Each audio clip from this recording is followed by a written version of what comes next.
Hey, everybody, welcome to this episode of the Marketing Guides for Small Businesses podcast.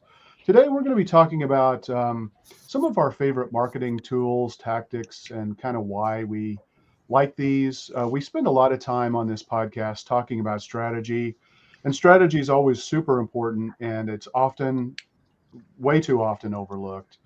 But at the same time, sometimes a business just needs a boost, to generate some cash flow, to get a quick win, and to do some things like that. So I thought we'd mix it up a little bit today and just kind of talk about, those kinds of things. So I'm excited to have our regular panelists, Paul, Jen, Dan, and Ian. Welcome, guys.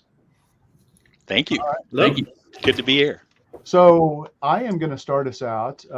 One of my favorite tools or tactics and why is a sales funnel.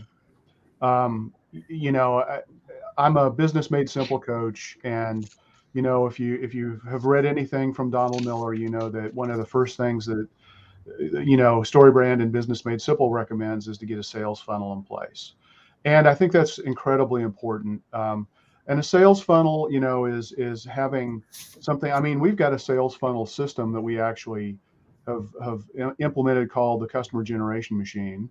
And we've got that as a registered trademark, which is kind of cool. And it's basically a system. It's creating a landing page that has two calls to action: scheduling an appointment, or either downloading an ebook or a checklist, something like case study, whatever's appropriate, or signing up for a webinar. It depends on the type of the business we're working with. It takes people, once they claim that offer, if they go for the ebook or the webinar, they have a sign up page. So there's a second page. It's important to build out all of the structure for tracking purposes. Then, we always are inviting people to jump the line and say, I downloaded this ebook, but by golly, I'm ready to start and have a consultation. So yeah, I want to go ahead and book that. So we've got an automated booking calendar system integrated into these. And then we've got, a 6, 7 email nurture sequence, delivers the asset, or, tells them, how to register for the, or, with the webinar details, I should say, or how they download the ebook or checklist, whatnot. And then really kind of a sales focused, but really, I mean, it's really nurture to help guide people through, the buyer's journey with a, 5 to 7 email series, overcoming objections, talking about the value of our solution, definitely clearly explaining that we understand the problem that the client has, and I love that because it's, not everybody when they lands on your website are ready to, to go out on that first date, and that's what we often ask of them way too many times. And so if you give them an opportunity to raise their hand and say, yeah, I'm kind of interested, I want to learn more, but I'm not ready to talk to you, you've got to do that. And most businesses fail horribly when it comes to building a list. And I think, if the pandemic taught me anything, it was that the businesses that had a list or had repeat customers that they could go back to, that got hammered with the COVID economy, they did well. Those businesses that didn't have that, they didn't have a chance. So, it's all about the list. The gold is in the list. And so I think it's just super important to kind of build that out. So that's probably one of my favorite things to do, and usually a great starting point, especially if you need a quick win and a quick infusion of, revenue into your business. Next, let's go to Ian. Ian, I know you're a little bit of a nerd in a good way. Thanks, buddy. And so I know you really like to jump in and play around with a lot of tools, as do Paul and I. Tell me about one of the tools you like to use. Sure. And this isn't going to be what you think it is. So first of all, I would say as an agency, we use a ton of tools on behalf of our clients and our prospects. And that's because knowledge, well, knowledge is power, but in this case, knowledge feeds the beast. So you need to understand like what's happening in order to, like you can't change things unless you know what's happening. So we're big fans of SEM Rush. and also Bright Local. And those are just two very, very good, we basically use them as diagnostic and ongoing monitoring tools Yep. for our clients. But the one I wanted to share, and this is just because I know that SEMrush and Bright Local, they cost money. Not every business, in fact, I think they're more geared for agencies to use than for end user businesses. So what I wanted to share was more like down and dirty, get in the mud. This is what any business can do. Anybody, you don't need a tool. All you need is your Chrome browser. And so let me share just kind of one method that any owner can do in order to understand where their business stands a little bit. It is not as deep as what we can do with our tools, but it is directional, and it will give you some information that you probably don't know right now because you just don't know these tricks. But one of them is open up your Chrome browser, open up incognito. I'm not going to go into the details. Google it if you need help with that. But what incognito does is basically allow you to view the information on Google without it being connected with your own account. So it's as if you're anyone else in the world looking at stuff. And that's important for what I'm going to share. So the first tip is search for your business. So actually put in your business name, look at how it shows up on maps, search results, click on the business in maps and look to see what people are actually seeing about your business. Where do you show up in the map listings? Where do you show up in organic results? Is it portraying a good reputation? Does the information, the photos, the questions that are being asked on there, do they represent your business well, and do they make sense? And also look at that map listing of all the businesses that are similar to yours. And there's another way to do this too, which I'll share in a second, but which is more general to your industry.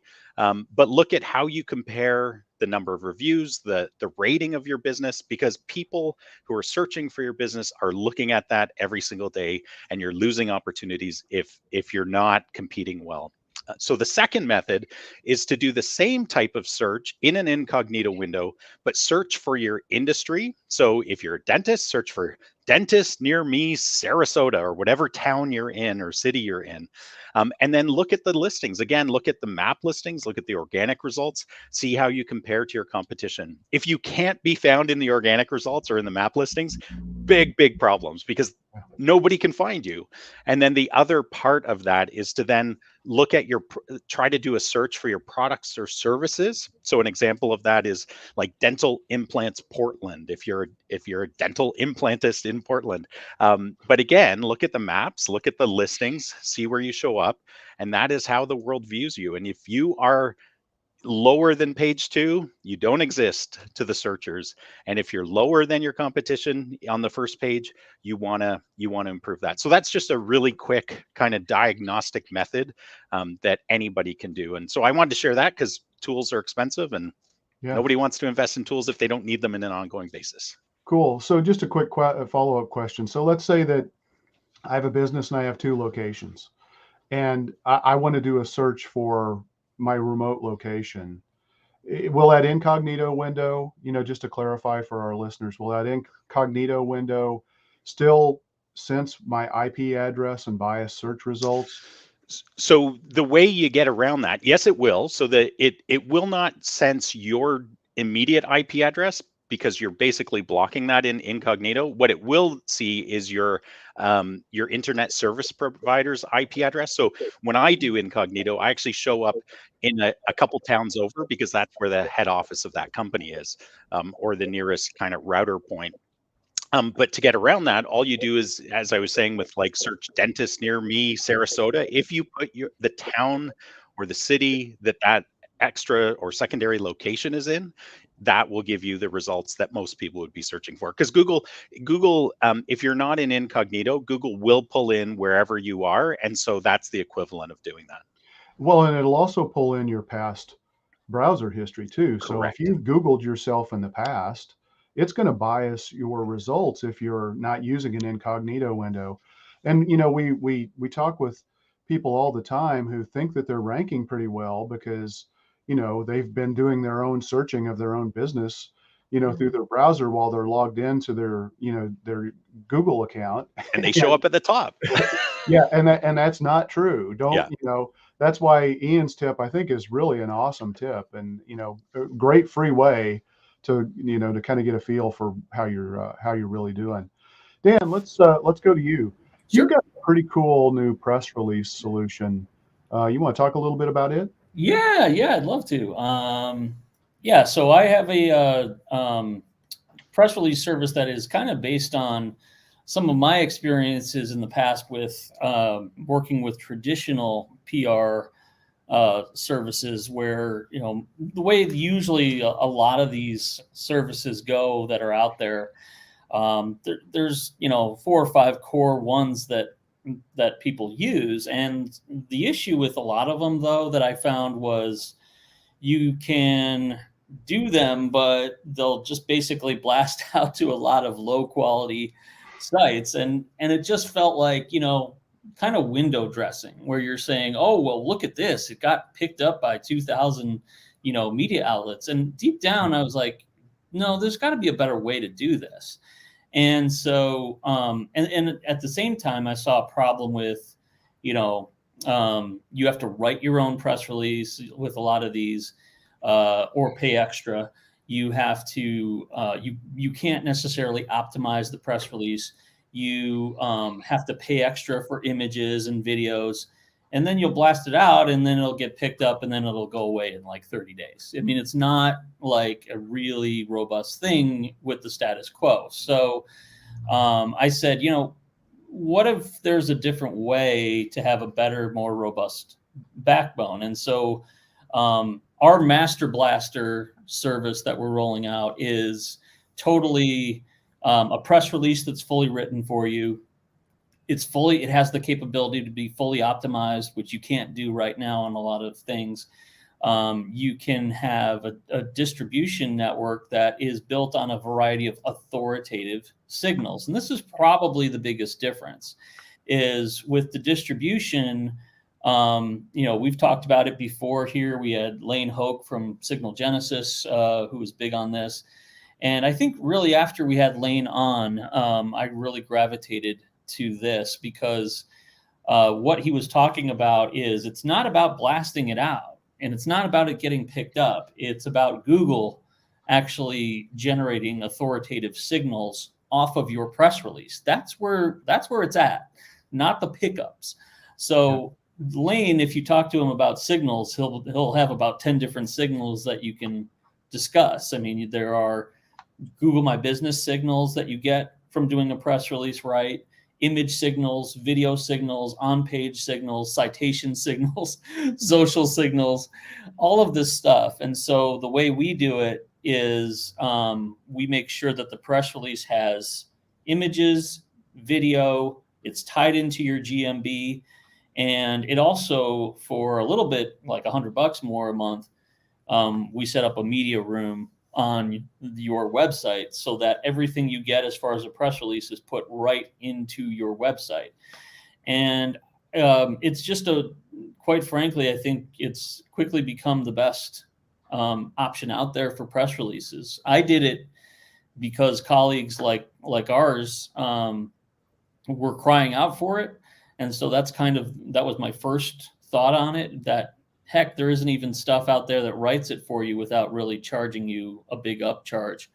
But when I switched to this idea of doing press releases based on social signals, or all kinds of signals, I mean, I can't even tell you. I mean, you can have something where there's 500 signals that are related to your press release, and it will live on the web for at least 90 days, if not forever, compared to everything else that's out there. So I just think it's a really smarter, more authentic way to go. And, so that's I can't take credit for the idea. It was Lane at Signal Genesis, but he is definitely the guy who has fueled that inspiration.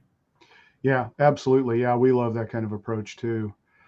Paul, what can you share with us about maybe some SEO ninja moves?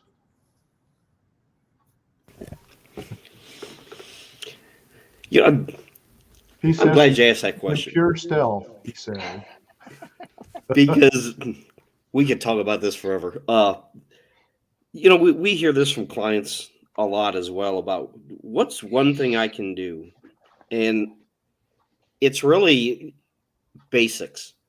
You want a ninja trick, here it is, basics, fundamentals. Get your basics because if you don't have your structured data in place, for instance, that can hurt you. There's really no silver bullet, but I think we have to realize we live in a digital world now. I think a lot of people still haven't accepted that. And like Dan was just talking about the links between all of your online properties, it's everything working together. You can build internal links, and that's one component. You can get your structured data set properly. That's one component. Making sure that you don't have a bunch of duplicate content. That's one component. So I get the best thing I can say from that perspective really is recognizing that everything works together. It's cumulative. And I don't know that there's any one silver magic bullet that can say, do this and you'll rank number one, because it doesn't work like that. And that's not how Google works. And one thing that I've said in the past, when we talk about, domain authority and rankings, is that, and Google themselves has said this, is that Google doesn't rank websites, they rank web pages. Now, your home page is probably going to rank the highest, and that's going to get the most traffic. But when someone does a search on Google for something, Google is going to return the most relevant result, whether that's your home page or a blog post, even a YouTube video. And all these different content channels work together. You can't ignore video anymore. So that video is kind of a pain. I get it, but you can't ignore video. People would rather watch video than read a blog post. And YouTube, owned by Google, most people know that, is the second largest search engine on the planet. People spend a lot of time on YouTube watching videos, and they're not watching cat videos. Okay. They're watching, I think the largest category, if you will, of searches on YouTube is how-to videos. And that's something service area businesses in particular can really take advantage of. Yeah. You have taken an HVAC company, for instance. They get calls about how to program their thermostat. Now, you cannot make money sending a tech out to program a thermostat, but you can do how-to videos. Here's how you program a thermostat. Here's a generic. Okay, here's specific thermostats.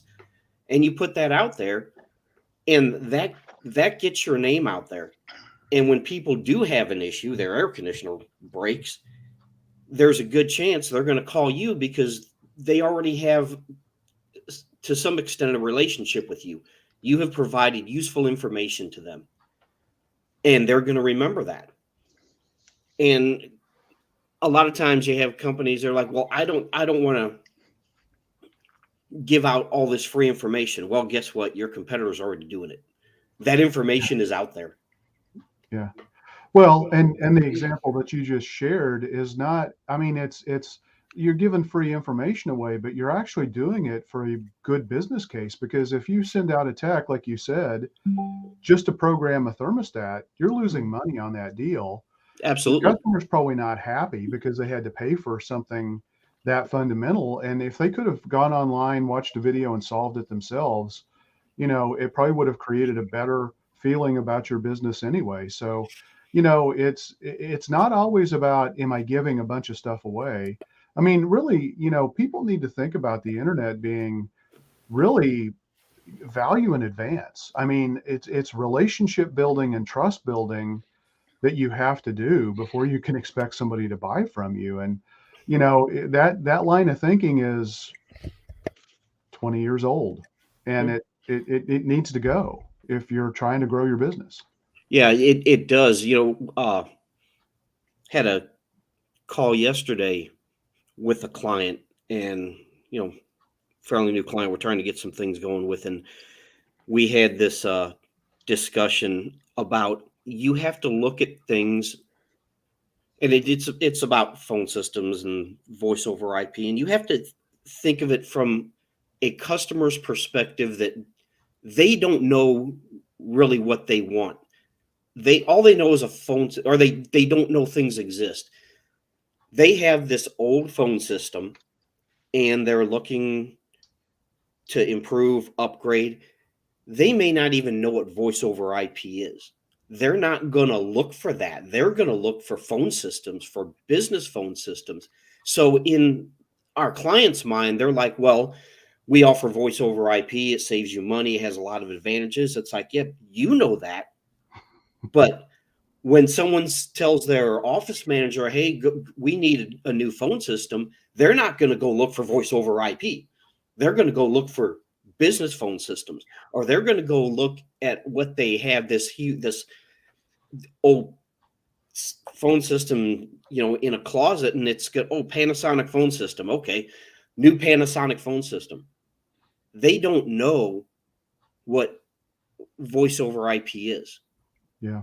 They're not going to look for that. So you have to put yourself in the customer's position and realize they don't know what you know. Yep, absolutely.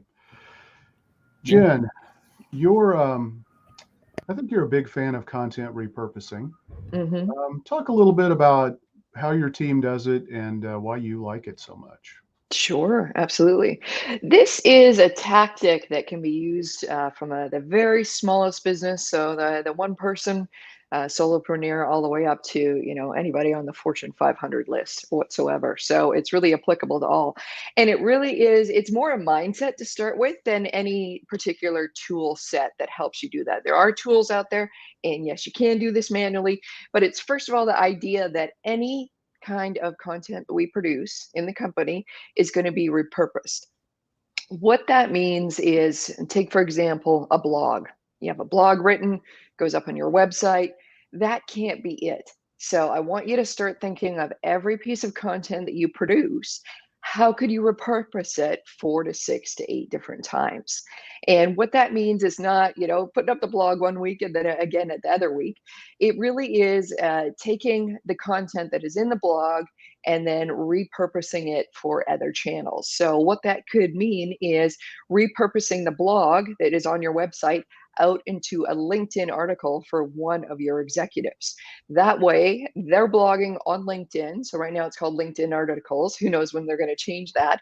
But that way, your executives can have presence on LinkedIn, have the full blog out there written under their name, and they can get extra exposure to their network. Same blog, same content. It's okay to be doing that, but that's a different way to repurpose that type of content. A next way could be to go through that blog and to pick out all the statistics that you have listed in the blog and put those out on social media. Another way to do it is if you interviewed anyone in the blog, take out all those quotes and put those out on social media. We have to remember that different people learn and are attracted to different pieces of content. Some are very factual based, so seeing a statistic about a topic that is of interest to them, that's going to appeal to them. Other folks are more looking for, what are the thought leaders saying about this topic?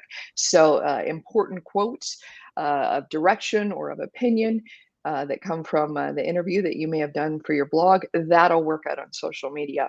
So I just wanted you to be thinking that everything you produce, it can be sort of sliced and diced into your other channels. And that's important for a couple of different reasons. Going back to the solopreneur all the way up to the Fortune 500 company, everybody is looking for time-saving methods, using time and money more efficiently, and getting a lot more done in the shrinking amount of time that we do have. So content repurposing really does help you do that. If you want to take it beyond text, you can take your blog and make it into a video, an animated video. You can take it and make it into an infographic. So I want you to start thinking about every kind of piece of content that you produce. How can this be repurposed, 6 or 8 times? Now, and I don't want to get stuck on a blog, like, oh, we don't have a blog. Do you have a newsletter? Do you have a favorite post this week that really blew up in a positive way? Every piece of content, think, oh, is there 6 or 8 different ways we can repurpose this for the other channels? Could we take a simple a post that we did on social media, and could we expand that into a blog? Could we expand that into a white paper? So it's just the tip really is, how can I take every piece of content that we're producing in our business and repurpose it, either grow it or shrink it 6 to 8 times? And that is my tip. Yeah, no, that's awesome. I mean, so much valuable information right there. I think about a lot of people we talk to, they always struggle with, well, what am I going to put in an email newsletter? Well, you know what? If you're writing a regular blog post, just because it's posted on your website doesn't mean that people are seeing it. So make that, summarize your blog post and include that in your newsletter. Take the popular social media posts that did really well, like you said, and turn that into an element in your social media into your email newsletter. There are so many things that you can do. I actually think, every subhead of a blog post is a potential social media post. That's a great idea. So, And you kind of touched on something there. That would be a pushback that we get. So if it's, first of all, oh my God, how am I going to create all this content? The second thing is, well, we already have that blog, or we already said that in our newsletter. Well, I mean, unfortunately, nobody is sitting waiting for your next post to come out or your next newsletter to come out. So although you have a piece of content on one of your channels, maybe you have audience members that are missing that. So repurposing like that, it's not, no one's going to be like, hey, we saw this already. We have yet to have any of our clients, our customers, or our clients' customers say, hey, you posted that thing twice on Twitter. So, go for it. Yeah, absolutely. No, that's amazing. So that kind of leads me into I was going to talk about another topic, but I'm gonna kind of elaborate on that, because we've just started to roll out really a content repurposing model, and it's driven by video. And it's like one of the first things we are recommending to people now is, if you don't have a frequently asked questions page on your website, complete that. And do it, if you have different product lines or different types of customers, focus on one of those first and build out the frequently asked questions. Then you do a video on each one of those. That video is transcribed. It's turned into a blog post. The video goes onto Facebook. It goes onto YouTube. It's embedded on your website. The transcription is your blog post on that with the video embedded there. All of that feeds the social media, like you just talked about, Jen. You can chunk out pieces of the video to turn into social media posts. You can use, some of the elements of the wording and turn that into social media posts. And then we actually do what Dan was talking about earlier, where we write a press release about that video that we did to build social signals and SEO signals. And so it's like this mini little content machine. It's just a factory that just kicks ass. So we're really excited about that, and it's all built around the idea of content repurposing. So it's huge. So anyway, that's my next tip. And if I could just piggyback on that for the content part, after all, I couldn't agree more. I mean, I think a lot of people out there probably don't realize that, you're not, even with LinkedIn, I get this question a lot, which is, oh gosh, but if I post the entire blog on my LinkedIn profile, am I going to be doing duplicate content? There's no evidence of anything like that is going to penalize you at all. Like, right. Do it on your blog, do it all on your LinkedIn profile, and then slice and dice some of this stuff, because, think about it. Are you looking at the same 7 places at once all the time? Right. Probably not. And right. So, instead, think about that masterpiece of content that you're going to have and all the ways that you can actually use it. I mean, you can definitely have like a video, as DePaul was saying about video, you can't ignore that anymore. So why not, either do it live or do a teleprompter based on that blog? Yeah. It may seem redundant to a lot of folks who are so close to it, but I can't tell you how many times the people out there are never going to be like, oh, well, I just saw this somewhere else. I don't quite buy that. Yeah. I think I find it pretty rare. Even if they do, that's a good That's thing, okay. because it's reinforcing that message. Yep. People need to think about, especially if they're thinking about social media, they need to think about social media as a river. It's a stream that's flowing by, and the likelihood that you're going to catch something when it's originally posted is not very high. People don't go to your Facebook page and read your business Facebook page, or go to your LinkedIn. And then maybe LinkedIn, they do a little bit differently because it is a different network with different behaviors. But, it's very rare that people are going to go to your Twitter page, to your Twitter profile, and read every single tweet you did. Yeah. That just doesn't happen. They get it in a news feed, which is that river that just is flowing by constantly. So repeating content is actually amplification, and then dramatically increases the likelihood that it's going to be seen. Yeah, and to that point, I can't believe I said this yesterday, but I think I'm really believing it now, is that, part of that, all of that repurposing is, I said, Google My Business is your new website. It is your new website for the know and like phase of the marketing hourglass. Because if you think about it, they're gonna see that if they're gonna do a search to exactly what Paul was talking about. If they're going to have questions or anything like that might be related to your business, they're not going to be like suddenly, oh, well, gosh, what website should I go type in right now? They're going to look, and they're going to find, and they're going to discover. And this is where you repurpose your stuff and post some of it to a certain degree on Google My Business to show, that there's some authority there. So the ways that you can really divide and conquer, I think, they're just growing. Yeah. So take advantage of all of them. Yeah. And there are some nice automated tools that certainly can help you, but you don't want to be over reliant on AI, artificial intelligence, or just, using an automated tool too much. I mean, it always is going to require some intervention and some quality assurance. Absolutely. Yeah. So Ian,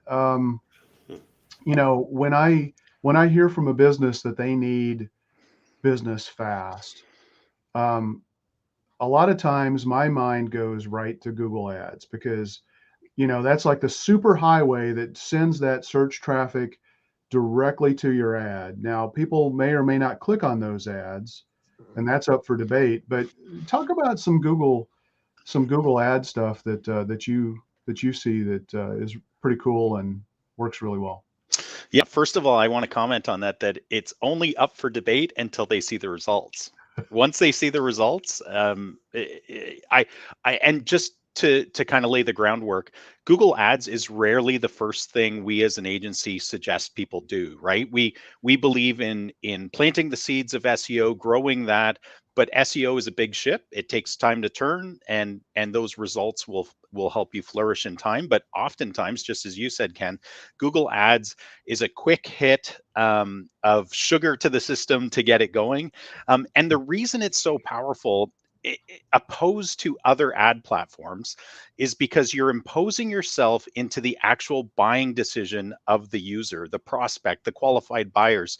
Because when somebody Googles something and you select the right keywords to target from an ads perspective and present the right ad to them, you're actually helping them in their buying decision, because they're actively searching for, like, say somebody searches for plumber Bradford in the town I'm in, or leaky toilet, leaky toilet, fix leaky toilet, help, like, that is a qualified buyer, and they are immediately calling the person that they think is the most qualified right away. But here's some ninja tips, because Google Ads, first of all, I had a last point, which was hire an expert. I'm going to actually put that first, because it'll save you a ton of time and a ton of heartache. And money. and money. You have to have enough budget to make it worthwhile as well, because some of these keywords that you're going to be bidding on, like I'm helping an HVAC guy, and his budget's low enough that it's actually hard for us to even bid on some of the most profitable keywords, because they're $30 per click, right? Yeah. And for him, his daily budget is $30 because he's got like $1,000 budget per month, right? So you have to, without me managing it, I think he would have a really hard time. But the first point I wanted to say is you have to constantly be optimizing. A lot of people, especially who manage their own Google Ads accounts, think it's set it and forget it. That is the absolute worst thing you can do, because Google Ads, any ad platform, there's constant degradation. Like it will just fall off the charts. Magically, you'll continue to spend the exact same amount of money because you've set your ad budget, but the results will keep getting lower and lower unless you optimize it. Interestingly enough, we've used a lot of side tools to help us optimize Google Ads on behalf of clients. And over the last, I would say it's probably the last 4 or 5 months, Google's actually been refreshing how their Google Ads platform is. And they're showing a lot of optimizations that people should be doing within the Google Ads platform. So this next tip is actually a warning.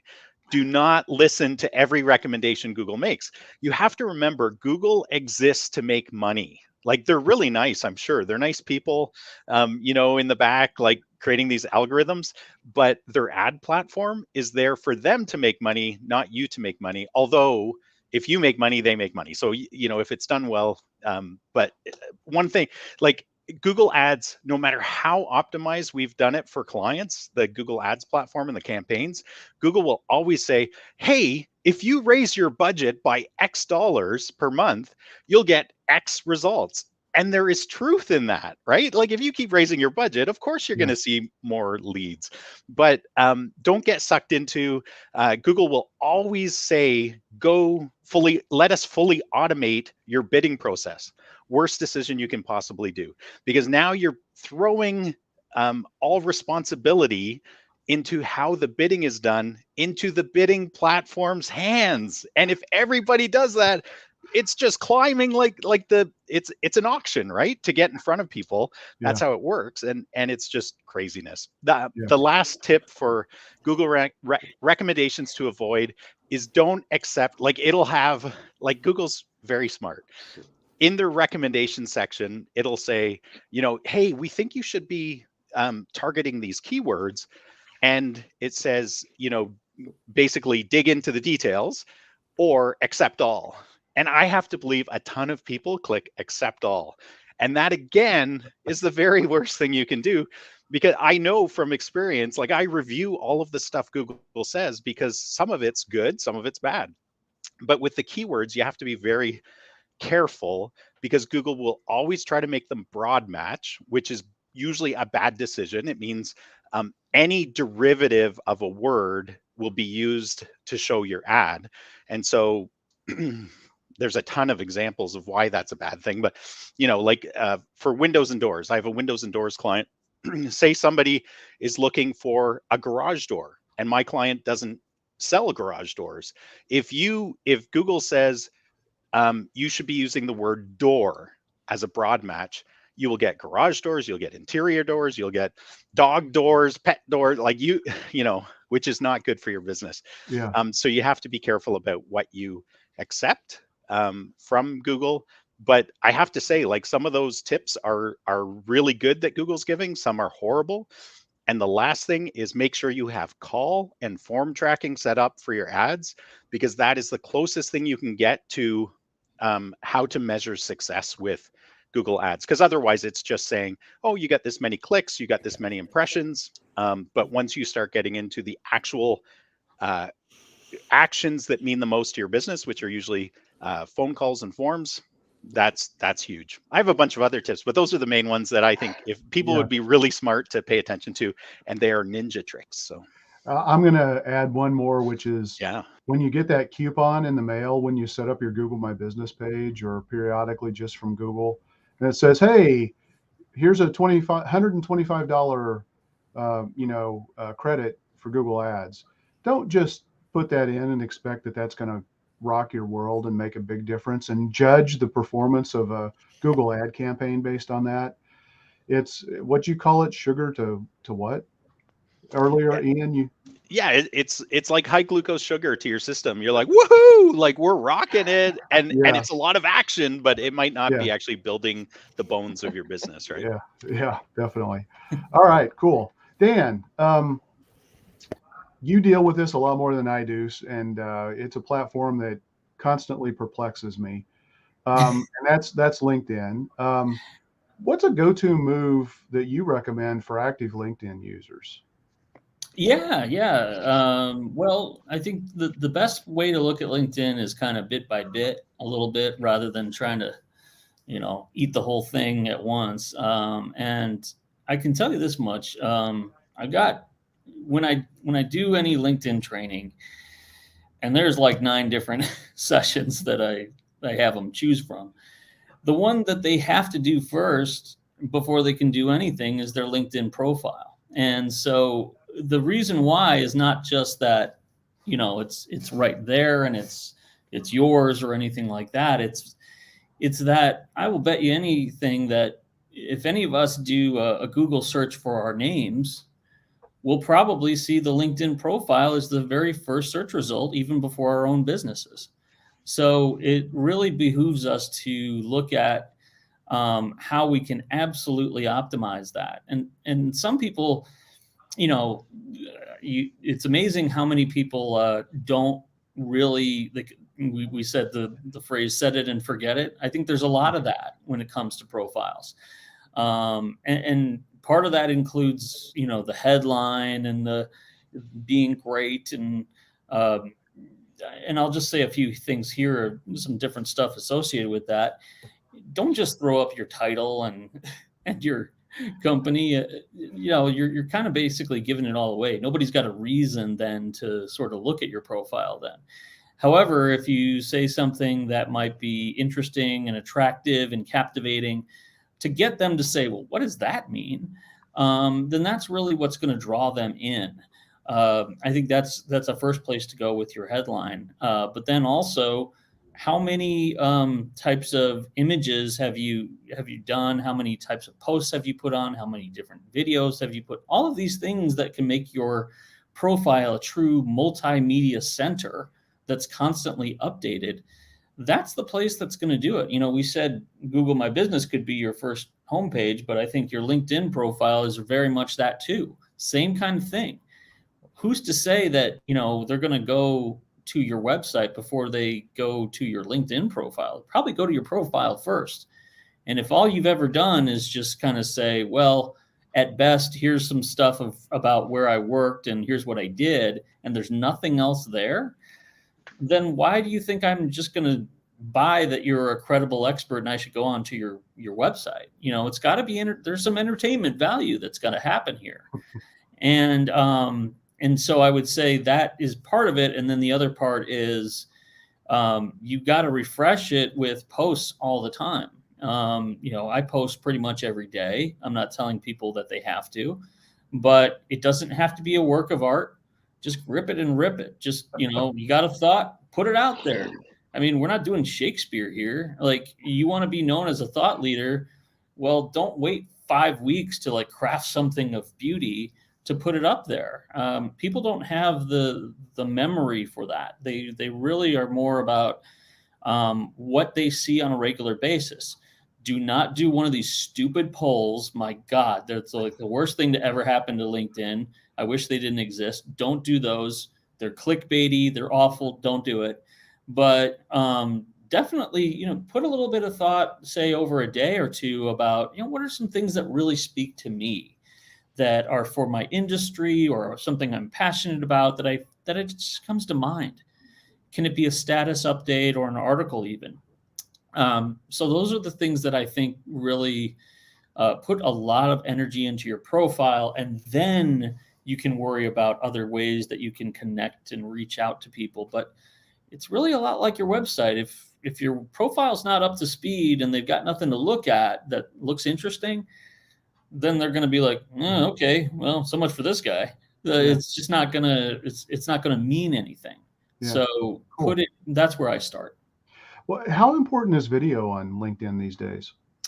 I think it's only becoming more important. There's some debate about whether to do it live or whether to do it recorded and things like that. But I do say this much: for whatever reason, I can't tell you why, the text only versions of updates seem to do the best. I don't know why that is. It shouldn't be, but you wouldn't think. But it just without a photo or anything. Without anything. And that's, as we sit here today.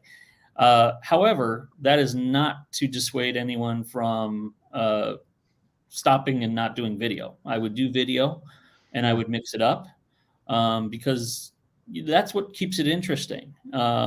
And I do think there's a place for video. Absolutely. One of the guys I admire that I follow a lot is a guy who might do like a 6-minute video, which, seems to it goes against the laws of everything we're told about video, right? But he does it a lot of times on a Saturday or Sunday because that's when people are less on the site. So he gets more visibility that way. So, it's a little bit of trial and error, but there's a place for video. Absolutely, there is. Yeah. Well, so just to follow up on that 6-minute length video kind of thing, I was talking with Mari Smith a month or so back, and she said that Facebook actually, the optimal performance for Facebook videos is that 5 to 10 minute range. Yeah. So, as long as you're adding value and you're covering a subject, deeply enough to where it's interesting for people, that really is kind of that sweet spot. It's not so long that you're going to lose interest and people are going to get distracted by something else, but it's long enough, to keep people watching it most of the way through. And that, I guess, is registering really well with algorithms these days. Yeah. I mean, as that with anything, just take a look at oftentimes even with the mobile app for LinkedIn, because sometimes for whatever reason the mobile app may do better than your desktop LinkedIn. You can certainly do a lot more of that live on the fly video with the mobile versus it's a little more, I won't say clunky, but you got to upload a raw file and stuff to the desktop version.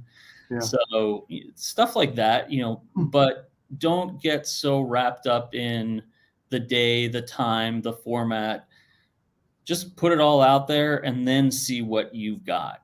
It will tell you a lot based on exactly what you just said, Ken. The analytics tell you everything about the kind of content that's working.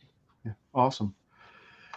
Paul, we've talked a little bit about email in this conversation, and I think email has become grossly overlooked by people. I think that way too many people think it's a tired channel, and it can very much be an overused and abused channel. Absolutely no doubt about that. But I think it's also really super important for a lot of people to do. So what's a great strategy if you've got, customer list, but, if people, but you haven't really done much with it? Well, the first thing with your customer list is you have to organize it. When you're talking about a CRM, I'm big on tags. I love the idea of tagging. And what I mean by that is, let's take a painter example. For example, maybe you've done cabinet painting, but you haven't done any other interior painting, or you've done interior painting, but you haven't done exterior painting. And so you can assign tags to your contacts that, okay, I did cabinet painting for this person, but we've never done any other type of interior painting. You can send a very targeted email out to everyone that you've done interior painting for, but no exterior painting. You can send them an email saying, hey, we painted the inside of your house 6 months ago, but what about the outside of your house? And like you said about email being abused, you want to piss off your clients, send them irrelevant emails on a daily basis. That that will get them marked as spam very quickly. And so you're right, email has been abused, and you have to be, there's a balance that you have to find, because you can't just fire out irrelevant emails. And so I think that the most important thing is to get your list organized. And if you have a big list, yeah, that's a project. So maybe you chunk it out, spend 30 minutes a day getting your list organized and tabbed, because obviously you invoice your customers, so you can go back, maybe use QuickBooks, whatever you use, but you can go back and look at that and say, okay, these are the projects or the or the services that I've done for this client. Because if you don't have that, you cannot send targeted emails. And that's the power of email. Has a great ROI, especially with existing customers, because they already know you. And if you did a good job and they like the service you provided, you've already gone through the awareness, the know, the like, the trust. You already have that. So why not reach back out to those customers and say, okay, we did interior painting, but we didn't do exterior painting, or we haven't painted your cabinets yet.